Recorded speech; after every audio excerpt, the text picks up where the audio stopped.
Hello, my name is Phil Pereira, and I'm the Emergency Ultrasound Coordinator at the New York Presbyterian Hospital in New York City. And welcome to Soundbites Cases. In this module, we'll continue our journey looking at the views of the trauma FAST exam. Hopefully, you've had a chance to join me prior for the views of the right upper quadrant. And in this module, we're going to look specifically at the left upper quadrant views of the trauma FAST exam, known traditionally by two terms, the splenorenal or the perisplenic views. In an upcoming module, we'll look specifically at the suprapubic view or bladder view of the trauma FAST exam. There's a lot of information we can gain by looking at the left upper quadrant in our trauma patients, and we'll need to know that it's not a mirror image of the right upper quadrant, that the spleen offers less of an acoustic window onto the left upper quadrant than the liver does on the other side.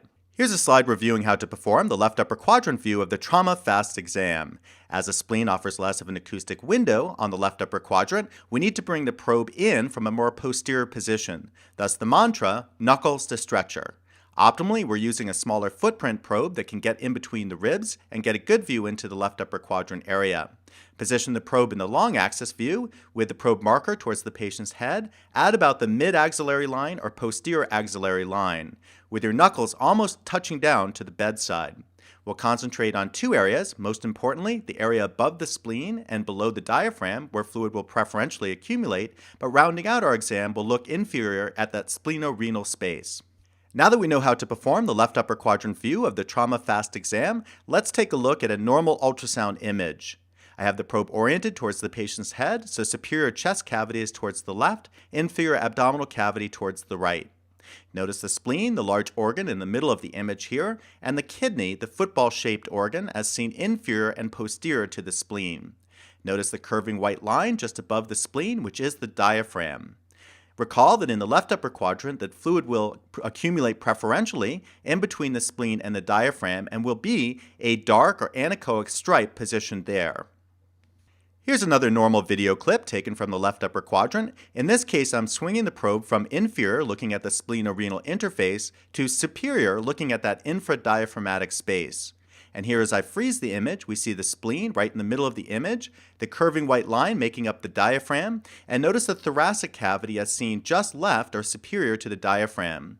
If the patient had a significant hemothorax or fluid collection in the thoracic cavity, that would be represented by a dark or anechoic fluid collection just above the diaphragm in the thoracic cavity. Now that we've had a chance to examine several normal video clips as taken from the left upper quadrant, let's look at a pictorial here showing a positive left upper quadrant FAST exam. Here we see superior located to the left, inferior to the right. We see the spleen in the middle of the image, the kidney inferiorly to the right, the thoracic cavity with the diaphragm to the left of the spleen or superior.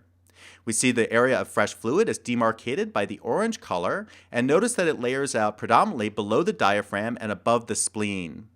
And this is the area where fluid will preferentially deposit in the left upper quadrant. There are ligaments that sling from the diaphragm all the way to the colon that prevent the flow of fluid into that area between the spleen and the kidney until the fluid is relatively large within the left upper quadrant.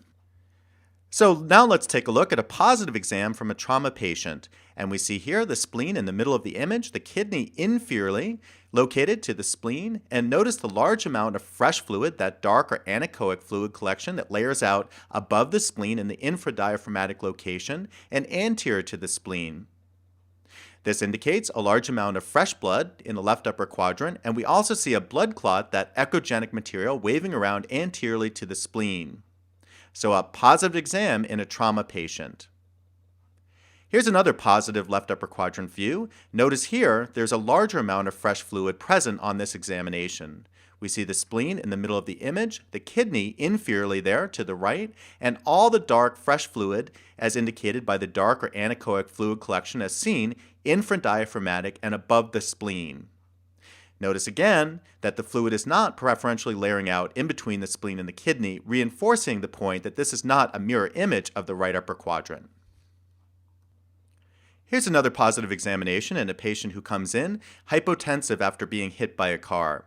Notice I'm swinging the probe between the kidney up superiorly to look at the spleen. Notice the absence of fluid in between the spleen and the kidney, but the presence of free fluid right above the spleen and below the diaphragm is indicated by that dark stripe. Here's an interesting video clip from a trauma patient. Again, we're looking at the left upper quadrant and we delineate the spleen and kidney. Notice the presence here of fresh fluid, the dark or anechoic fluid stripe as seen layering out superior or anterior to the spleen there. But let's look above the diaphragm here, which we see as the curving white line moving up and down as the patient breathes. And what we notice here is the presence of a dark fluid collection within the thoracic compartment. So we're able to diagnose in this patient an associated hemothorax in addition to the hemoperitoneum. So the left upper quadrant view also helpful for looking into the thoracic compartment as well as diagnosing intra-abdominal injury. One maneuver that can help you uncover fresh fluid within the left upper quadrant is to have the patient take a deep breath and analyze that infradiaphragmatic space as the diaphragm moves upward off of the spleen. Notice here that we uncover the amount of fresh fluid that's present right above the spleen and below the diaphragm as the patient takes a deep breath and that diaphragm moves superiorly. So in conclusion, I'm glad I could share with you this Soundbites module going over the trauma fast exam, specifically the left upper quadrant or perisplenic view. There's a great deal of information that we can gain by looking into the left upper quadrant in our trauma patients, and it's important to realize that the left upper quadrant is not a mirror view of the right upper quadrant, and that fluid will preferentially layer out in the area above the spleen and below the diaphragm, in contrast to the hepatorenal space on the right upper quadrant. So I hope to see you back as Soundbites continues and we move on to look at the suprapubic or bladder view of the trauma fast exam.